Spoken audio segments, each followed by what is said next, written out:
এখন Facebook, Instagram, YouTube যে কোনোই সোশ্যাল মিডিয়া প্ল্যাটফর্মগুলি ওপেন করুন না কেন, সেখানে সবসময় ঘুরে বেড়াতে দেখতে পাবেন Ghibli art, Ghibli art, Ghibli art. এগুলো দেখে আমিও আর থাকতে পারলাম না, তাই বানিয়ে ফেললাম নিজের গিবলি আর্ট, সাথে বন্ধুদেরও।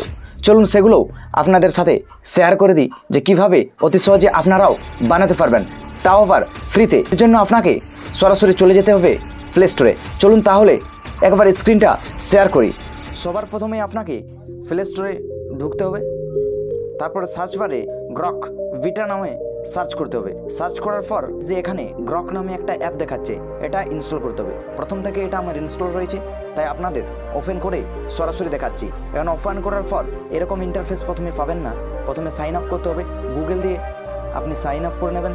তারপর এই যে এখানে প্লাস আইকনটা দেখাচ্ছে, এটাতে ক্লিক করবেন। জাস্ট গ্যালারিতে যাবেন, তারপর পছন্দ মতো নিজের একটা ছবি সিলেক্ট করে নেবেন। আমি এই ছবিটা সিলেক্ট করে নিলাম, তারপর আপলোড করে দিলাম। লিখবেন convert to this image Ghibli studio, তারপর সেন্ড করে দেবেন।